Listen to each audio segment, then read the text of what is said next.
Sucedió en el Perú, está de paso por Madrid. ¿Y por qué? Porque hemos decidido hacer una serie de programas acerca de las relaciones que nuestro país tiene con España. La historia de Perú y España no es solamente una historia de desencuentros, de rupturas, de choques, sino también una historia de acercamiento, de cosas comunes, de mixturas. En este programa vamos a hablar de una serie de intelectuales y escritores que pasaron por este país, especialmente por Madrid. Por ejemplo, vamos a hablar del Inca Garcilaso de la Vega, de Ricardo Palma, de Clorinda Amato, de Turner, de José de la Riva Agüero y de muchos más. Entonces, el día de hoy digo que yo soy Norma Martínez y esto sucedió en España y en Perú, por supuesto.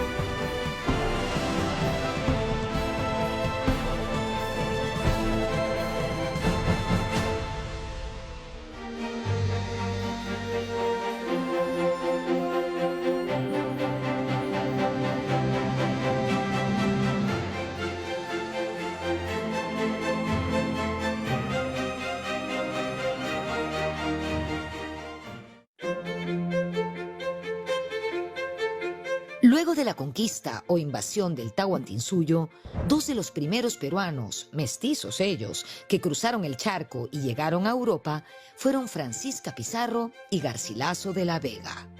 Ambos hijos de princesas cusqueñas y de dos de los primeros conquistadores.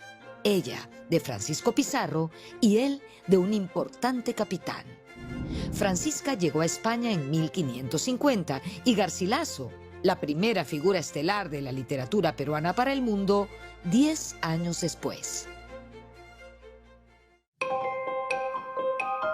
En 1561, Garcilaso viajó a Madrid con un objetivo muy claro: solicitar el pago por los servicios que su padre había prestado a la corona y del mismo modo lo que le correspondía por el lado de su madre. El viaje del Inca se realiza en el contexto, como bien has dicho, del fallecimiento de su padre y del deseo expreso de su padre de que él fuera a España a completar su formación y a conocer a los miembros de su familia paterna, que era una familia de cierto rango, no de la alta nobleza, pero mediana. Era una familia de nombre, de guerreros.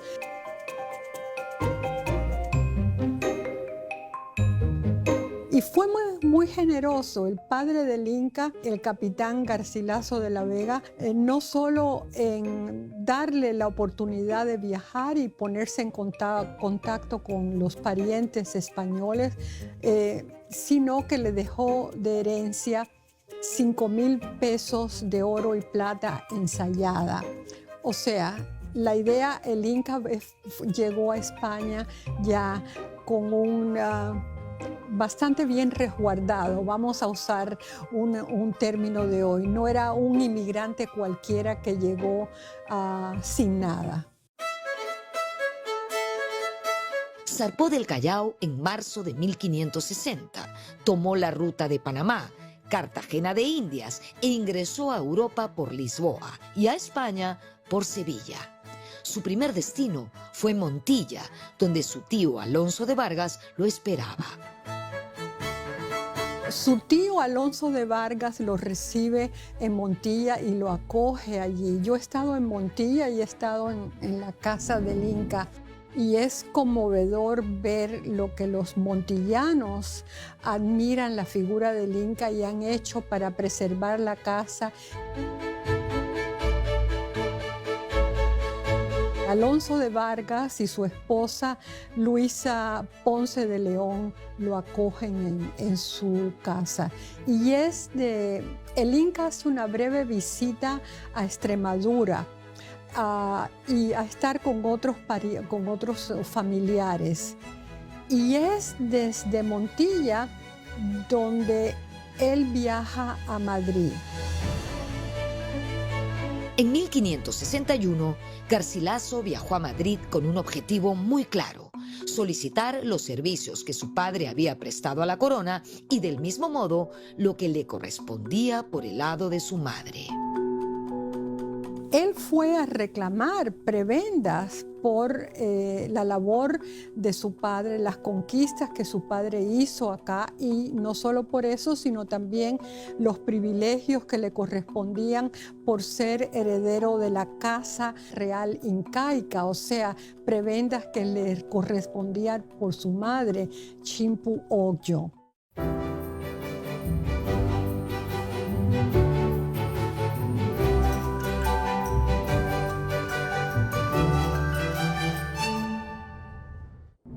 El organismo al que debía acudir Garcilaso para ver su caso era el Consejo de Indias, que era la institución encargada de organizar las políticas vinculadas a las colonias americanas. El Consejo de Indias era itinerante, se trasladaba junto a la corte española, pero en 1561 ya había fijadose, o sea, se había fijado en Madrid, en el Alcázar de Madrid, que era un palacio que quedaba justamente donde hoy queda el Palacio Real de Madrid, que está aquí detrás.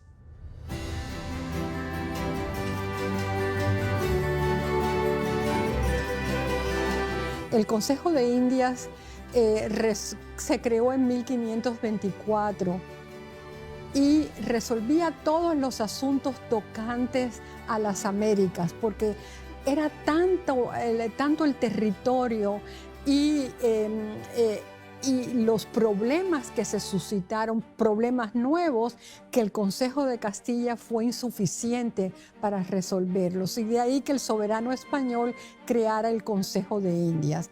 Entonces ahí es donde llega el Inca Garcilaso con sus reclamos. Y entre las figuras que conoce, quiero destacar una, que es Bartolomé de las Casas, ¿no? Bartolomé de las Casas estaba también peleando su caso en contra de las encomiendas, en favor de la población indígena americana, y el Inca Garcilaso lo conoce. Ahora, no hay muchos datos sobre este encuentro. Parece ser que fue un encuentro efímero, y yo tengo para mí que Bartolomé de las Casas, que detestaba la encomienda y los encomenderos, y el padre del Inca fue encomendero, seguramente no le prestaría tanta atención al Inca Garcilaso. Bartolomé de las Casas fue un sacerdote dominico español, filósofo, teólogo y defensor de los derechos indígenas en la temprana colonización. Garcilaso se refirió a su encuentro con de las Casas de esta manera: yo le alcancé en Madrid y, porque supo que yo era de Indias, me dio sus manos para que las besase. Pero cuando entendió que era del Perú y no de México, tuvo poco que hablarme. No sé si podemos creer al Inca de que justifica su origen peruano y la preferencia de Bartolomé de las Casas por México. Claro, México sonaba más con Bartolomé de las Casas. Recordemos que él en algún momento fue nombrado obispo de Chiapas, ¿no? Entonces era digamos, algo más cercano. México lo tenía más cercano. Pero si fue porque él era del Perú, yo creo que eso le tenemos que poner el grano de sal. De repente hubo otras razones. Además de Bartolomé de las Casas, Garcilaso de la Vega conoció en Madrid a varios personajes, entre ellos a Cristóbal Vaca de Castro y a Hernando Pizarro, el hermano de Francisco, quien acababa de salir de prisión. No me sería extraño que hubiera visitado a los Pizarro, al hermano de Pizarro, en el Castillo de la Mota, donde estaba preso, porque él fue cercano, aunque trató de negarlo.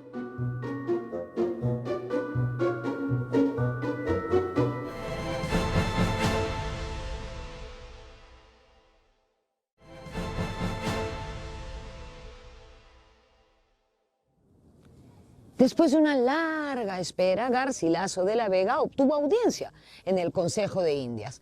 La espera fue larga porque, como supondrán, había muchísima gente que también quería ser atendida. Finalmente, el ministro del Consejo de Indias, licenciado Lope García de Castro, sacó a relucir una famosa crónica en la que se afirmaba que Sebastián Garcilaso, el padre del Inca, había actuado contra los intereses reales al prestarle su caballo a Gonzalo Pizarro durante la batalla de Guarina. Gómez Suárez, que se llamaba así antes de cambiarse el nombre a Garcilaso de la Vega, dijo que su padre no era cómplice. Sin embargo, lo mandaron callar. No lo escucharon.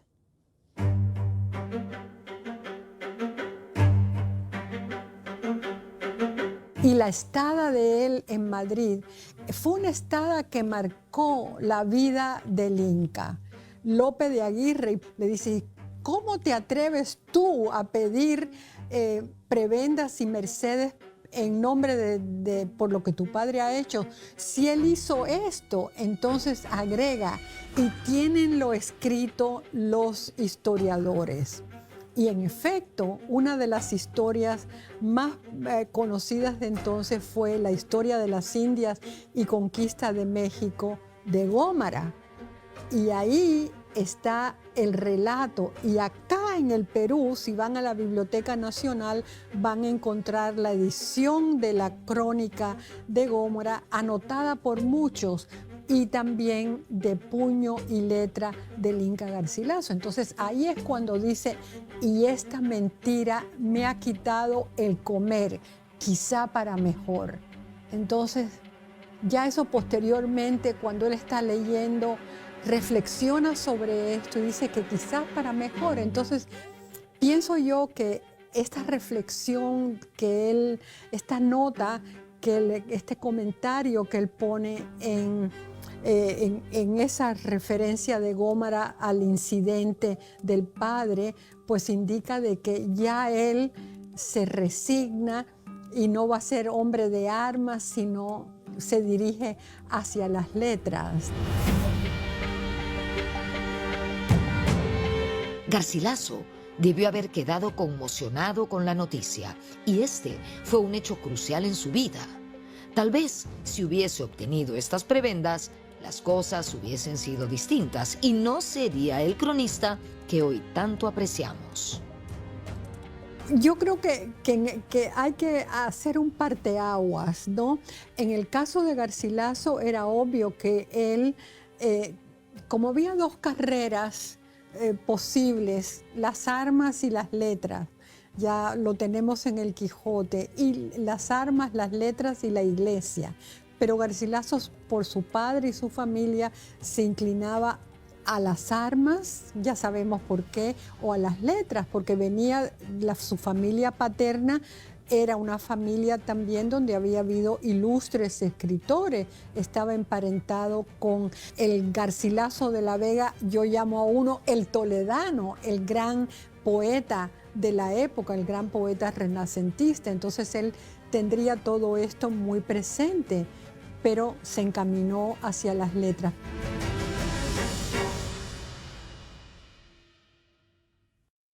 Luego de esta terrible desazón, Garcilaso de la Vega abandonó Madrid y regresó a Montilla.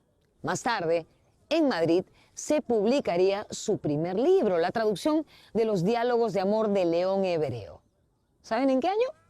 En 1590, o sea, hace más de 4 siglos.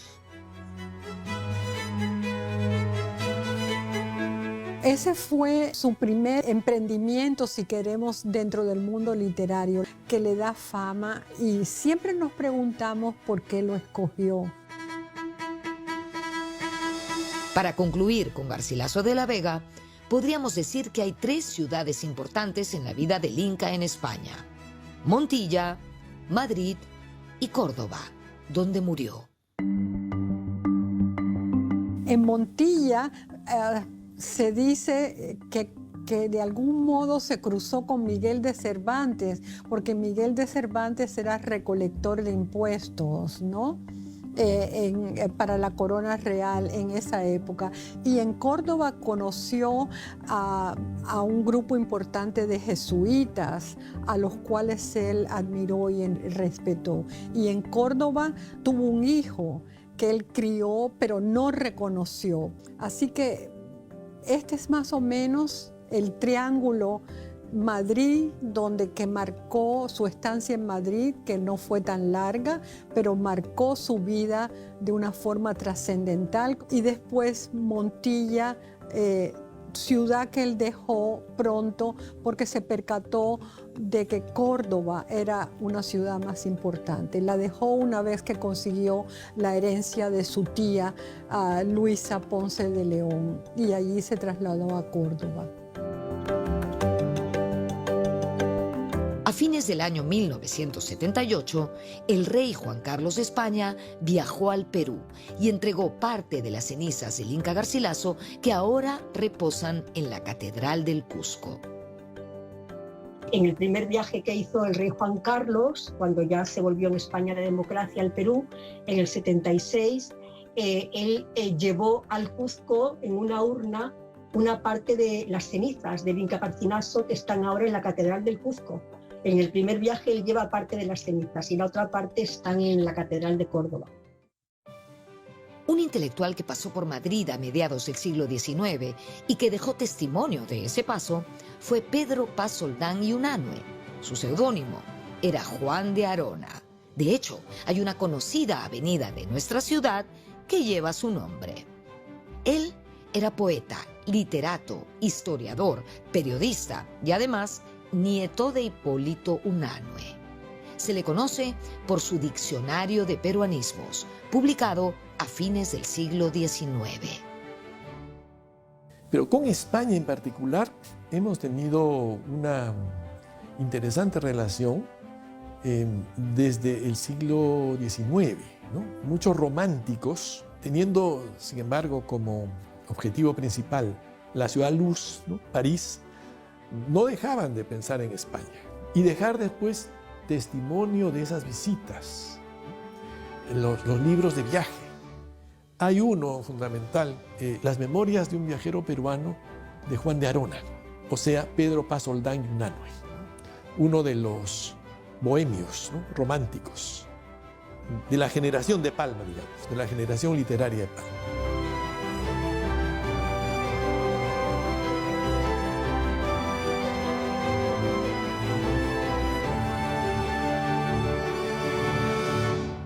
Entre 1859 y 1863, Juan de Arona realizó una extensa gira por Europa. Llegó a Madrid, de hecho, en julio de 1859, en pleno verano madrileño, que verdaderamente puede llegar a ser infernal. Escuchen lo que dice. Me voy a permitir leer la cita textualmente. De las calles brotaba fuego, como el que puede sentirse en la boca de un horno, y calentaba el cuerpo de tal manera que su contacto habría bastado para asar un trozo de carne cruda. Describe también las noches de verano madrileñas en lugares como el Retiro, o Respiro, o el Paseo, o Salón del Prado, donde bajo la luz de gas desfilan carruajes que marchan a compás de vendedores o pregoneros, como nuestros pregoneros. De hecho, compara varias cosas con Lima, por ejemplo, el Paseo del Prado con los descalzos o los lugares de descanso o veraneo con el balneario de Chorrillos.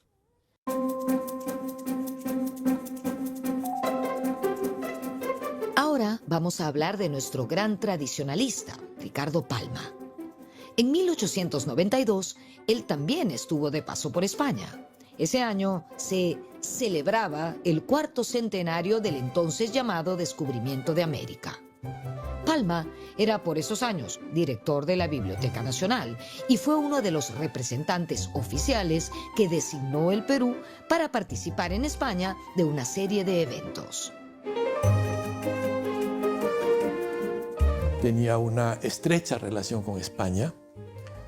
Era miembro de número de la recientemente creada Academia Peruana de la Lengua, correspondiente de la Real Academia Española. y también era miembro de número de la Real Academia de la Historia. Fue nombrado delegado peruano para participar en el Congreso de Americanistas, el Congreso Literario Hispanoamericano y el Congreso Histórico-Geográfico.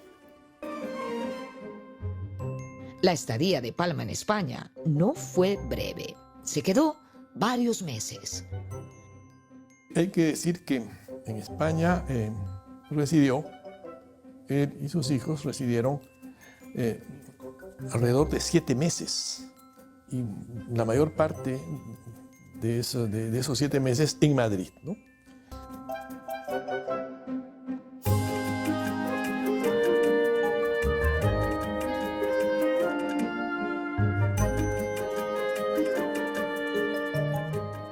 En Madrid, Palma gozó de un gran recibimiento, no solo de parte de los representantes del Perú en España, sino también de varias amistades españolas que él tenía. Recordemos que cuando fue director de la Biblioteca Nacional luego de la guerra, él envió cartas a distintas instituciones de varios países solicitando ayuda para la reconstrucción de la biblioteca. Como han podido ver, detrás de mí está la Real Academia Española.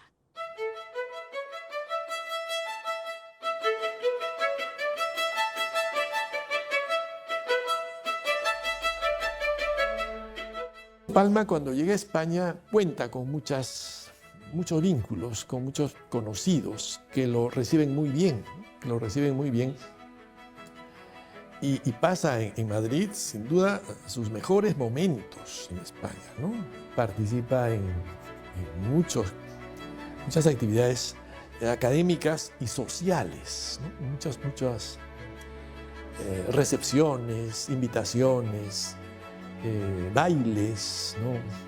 Es un hombre muy estimado por su literatura, que ya era bastante conocida, y que está presente en infinidad de actividades sociales entre septiembre, octubre, noviembre, diciembre de 1892 e incluso los primeros meses del año 93. Palma también aprovechó para recolectar libros y así seguir incrementando ejemplares para la biblioteca.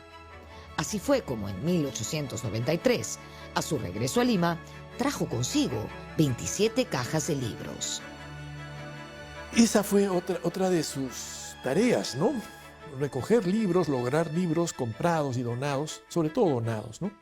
Para traerlos y de esa manera enriquecer la biblioteca que él dirigía, ¿no? Y entonces, siempre que veía la posibilidad, él solicitaba libros donados, ¿no? O incluso lograba algunos fondos no muy abundantes del Estado para hacer compras de alguna bibliografía importante, ¿no?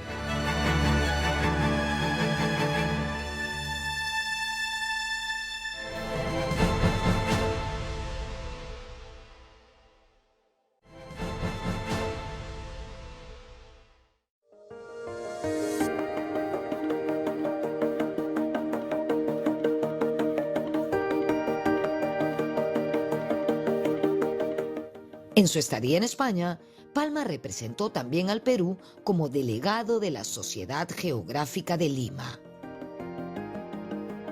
No se inhibe, hace muchas visitas que son visitas académicas inclusive, ¿no? Porque le interesa vincular no solo a la Biblioteca Nacional que representa con otras instituciones de España, sobre todo con la Biblioteca Nacional de España, sino también, por ejemplo, a la Sociedad Geográfica de Lima, creada pocos años antes en Lima por el gobierno de Cáceres. ¿Cuál es el interés? Que esta sociedad nuestra tenga una relación muy estrecha con la Sociedad Geográfica de Madrid.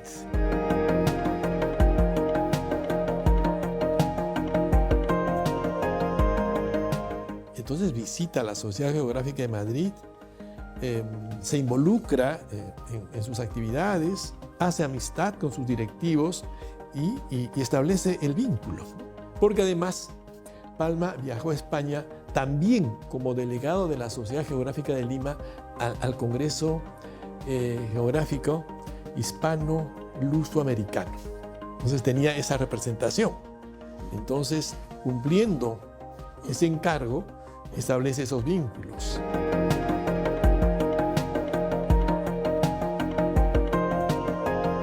Además de representar al Perú en las actividades por el 4º centenario del descubrimiento, Palma participó en las sesiones de la Real Academia Española.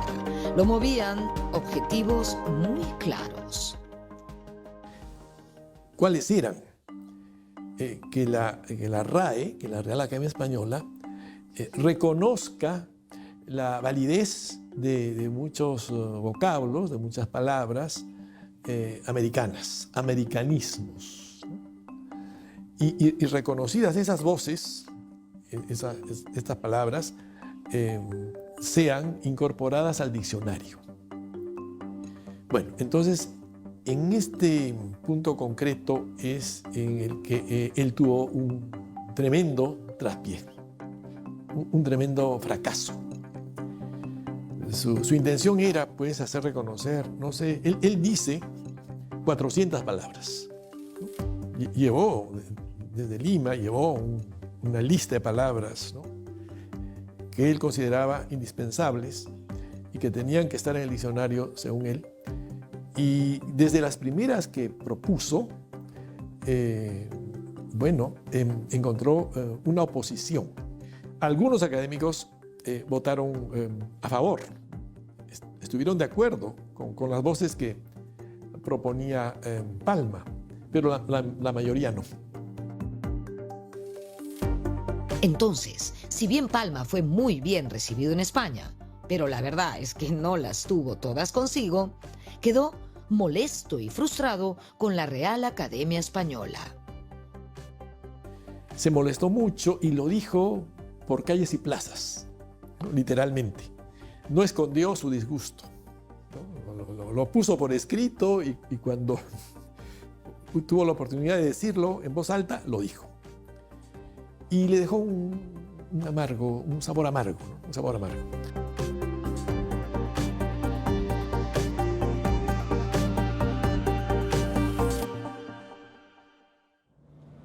Los últimos días de su larga estancia en España, Palma los pasó en Barcelona. De hecho, comparó ambas ciudades, Barcelona y Madrid. Por un lado, decía que Madrid era la villa de la holganza, es decir, de la ociosidad y del goce, mientras que Barcelona privilegiaba más el comercio y era una ciudad más alegre. Sin embargo, la actividad literaria de Madrid era preponderante, porque aquí residían muchos escritores, como hasta el día de hoy.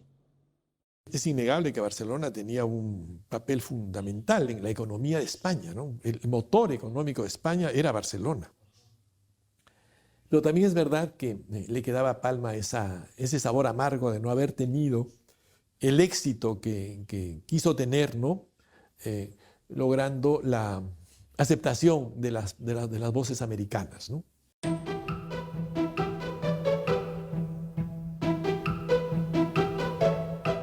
Pero Palma no viajó solo a España, sino que lo hizo junto a 2 de sus hijos, Ricardo, de 9 años, y Angélica, de entonces 13.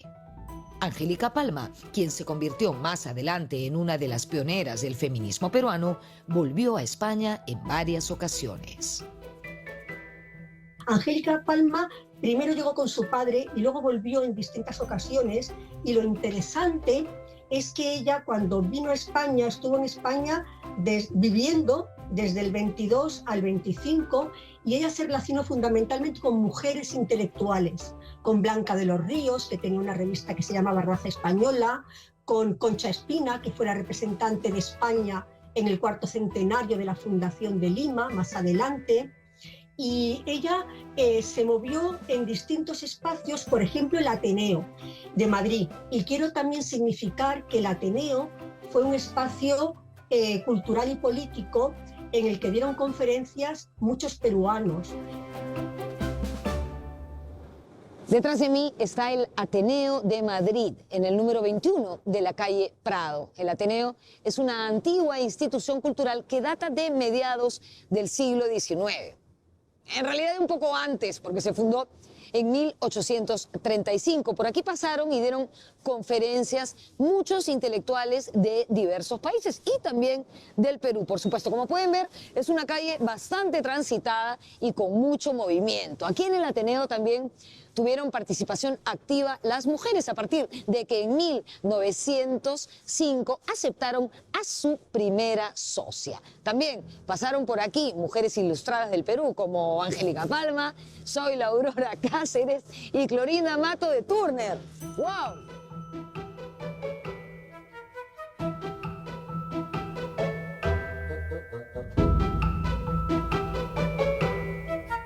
Clorinda Mato de Turner hizo un viaje por Europa, estuvo en España y publicó un libro sobre ese viaje donde ella cuenta su experiencia española. Entonces, el papel de las mujeres, ¿no? Por ejemplo, Aurora Cáceres, la hija del expresidente Andrés Sabelino Cáceres, también dio sus conferencias en el Ateneo. Y estas mujeres es interesante porque hicieron sus circuitos como de mujeres muy potentes en ese momento, ¿no?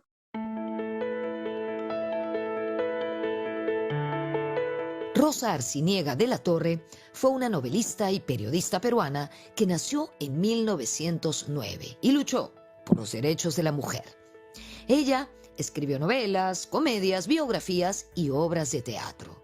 Comenzó su carrera periodística en España, pero tuvo que salir de allí debido a la Guerra Civil Española. Pero fue una escritora que se estableció en Madrid en el 35, una mujer muy vanguardista. Publicó una serie de novelas en España y tenía su programa de radio, ¿no? Y fue una mujer como que se salía de todo el orden establecido. Lo que pasa es que, bueno, ella estuvo durante la República, pero se fue cuando todavía no había empezado la Guerra Civil, ¿no?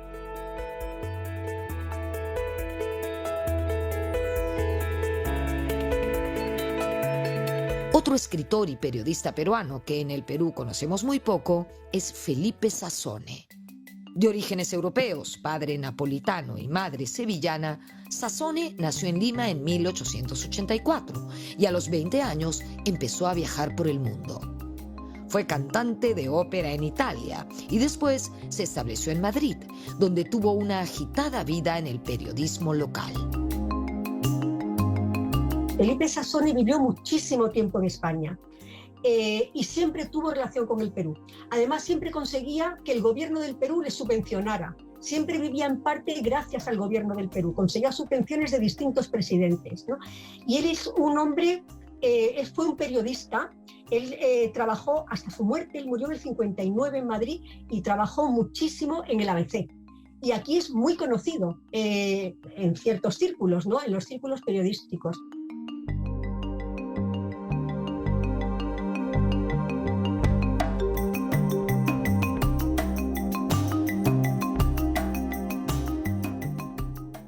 En 1936, cuando estalló la Guerra Civil Española, Felipe Sassone se refugió en el consulado peruano en Madrid y más tarde volvió clandestinamente a Perú. Desde ahí seguía apoyando al general Franco. En 1951 fue nombrado agregado cultural de nuestro país en España y se quedó a vivir para siempre aquí. Como se puede intuir, era un hombre de clara tendencia conservadora. Pero además era escritor, escribió varias obras de teatro. De hecho, se casó con una actriz, María Palou, y junto a ella formaron una compañía teatral donde se representaron varias de sus obras. Y bueno, él era conservador, ¿no?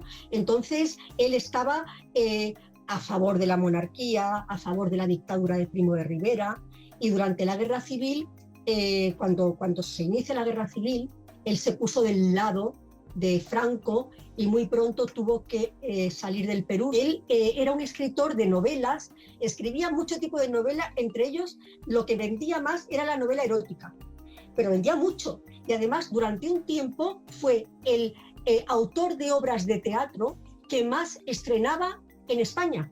O sea, un hombre muy conocido. Este hombre tan conservador, pero tan presente en la vida cultural española, era amigo de Valle Inclán, su mentor.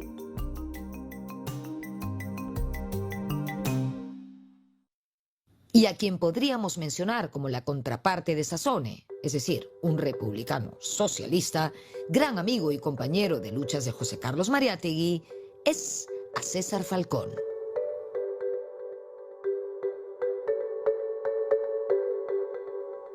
Él sale del Perú con Mariátegui, porque Mariátegui y él habían estado publicando periódicos, el último, ¿no?, contra la dictadura de Leguía. Y lo que hizo Leguía para sacárselos de encima fue darles una beca, les dio una beca. Y les obligó a Mariátegui a ir a Italia y a Falcón a España.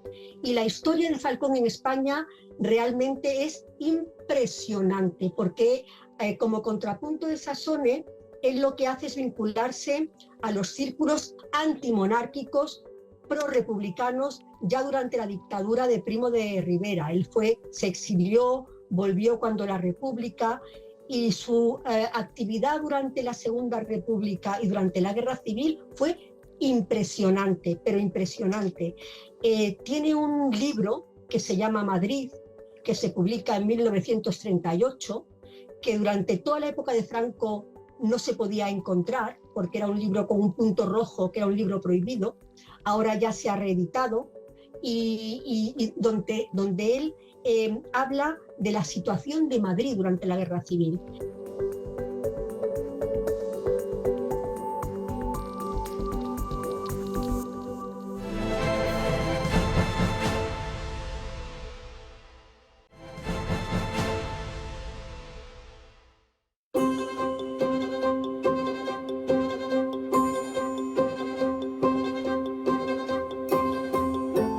Otro de los hijos de Ricardo Palma, que tuvo una larga estadía en España, pero no en Madrid, sino en Barcelona, fue Clemente.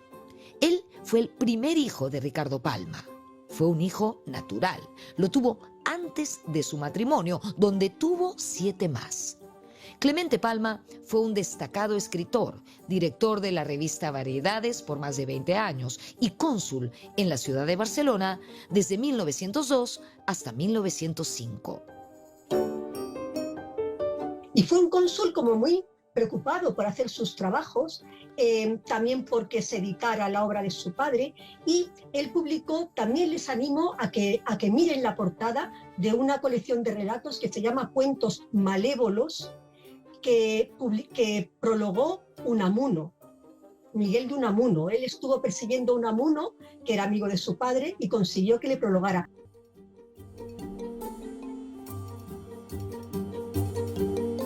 Si bien, como hemos dicho, Clemente Palma fue un destacado escritor, pero también es cierto que fue una persona sumamente racista.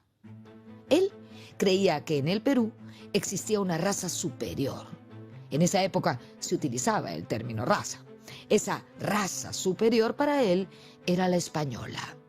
También es conocida su encendida crítica a César Vallejo cuando éste publicó Trilce. Clemente dijo que ¿quién había escrito ese librito? Y le sugirió a Vallejo que se dedicase a otra cosa que no fuera la poesía. Imagínense. Una de las cosas que hizo fue promover la llegada de españoles al Perú. Él había hecho su tesis en el Perú, una tesis sobre la inmigración en el Perú de un carácter marcadamente darwinista. Esto de las razas superiores e inferiores, y en sus propuestas sobre quiénes deberían ir al Perú, él decía que los primeros los vascos y luego los catalanes, y a ser posible no más, ¿no?, porque esos eran trabajadores, serios. Y años después que Clemente Palma, otro escritor que asumió como cónsul del Perú en Barcelona, fue el también poeta, intelectual y político José Gálvez Barrenechea. Gálvez estuvo en ese cargo de 1918 a 1920, año en el que renunció por discrepancias con el presidente Leguía. José Gálvez Barrenechea, que es un hispanista muy conocido y además luego tuvo cargos políticos importantes, fue ministro, ¿no? Él tiene una memoria de su trabajo consular que absolutamente prolija, donde habla de la situación de Cataluña, que cuando tú la lees dices, pero bueno, si todos los problemas actuales estaban ahí, y él los relata.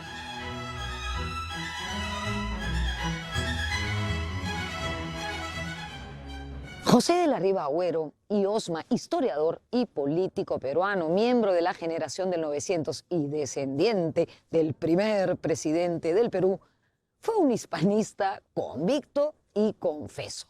Él se codeó con la élite española y visitó lujosos hoteles y lugares de este país.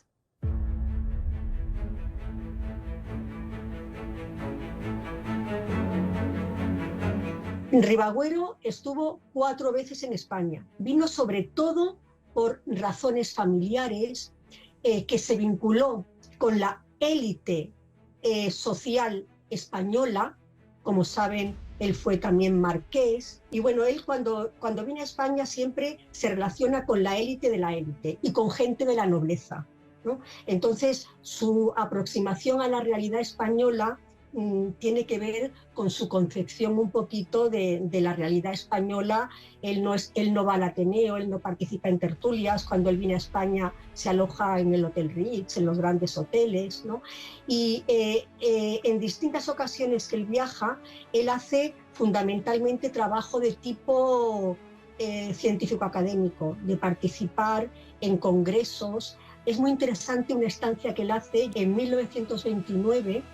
Ese es el año de la Exposición Iberoamericana de Sevilla, y la contraparte es que en Barcelona se hace una gran exposición internacional. Y él en esa exposición internacional participó hasta en 3 congresos de historia, de genealogía, en un congreso de misiones.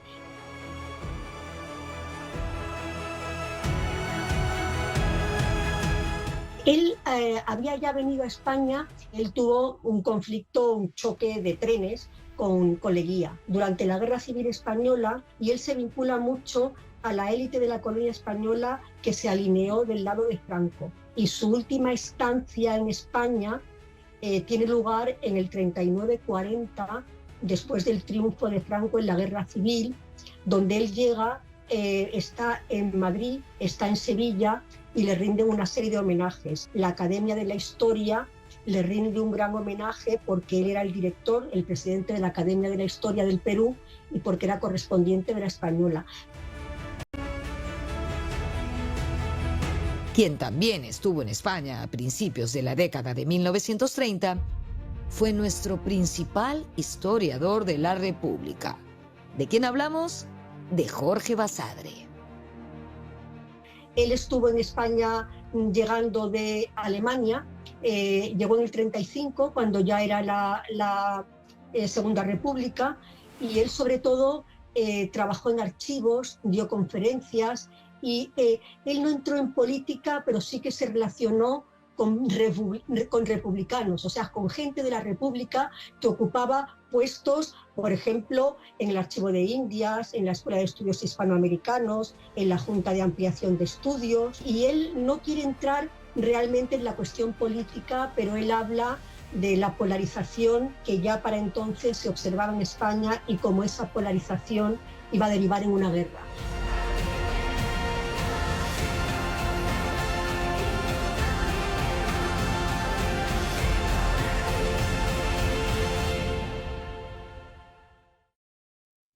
Para culminar este primer programa sobre intelectuales y escritores peruanos que pasaron por España, nos vamos a referir al gran historiador nuestro, Raúl Porras Barrenechea.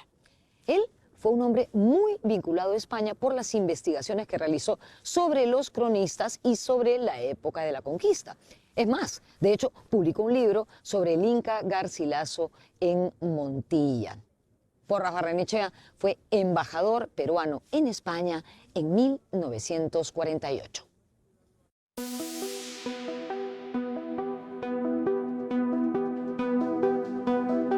Porras fue embajador ya en la época de Franco, a partir de la década de los 40, fue embajador del Perú en España. Y antes también está ahí Porras, porque Porras fue durante un tiempo consejero de la legación del Perú en España en el 36, pero luego él estuvo en la Sociedad de Naciones, en las Naciones Unidas, y ahí él sí que defendió mucho intereses de España. Y luego ya cuando termina la Guerra Civil, él es durante un tiempo embajador y, bueno, entre otras cosas, pues él se preocupó mucho de hacer muy presente la figura del Inca Garcilaso, sobre todo en su lugar natal, en Montilla, en Córdoba, ¿no? Pero él hizo gestiones para que Porras, siendo embajador, para que los restos del Inca Garcilaso regresaran al Perú.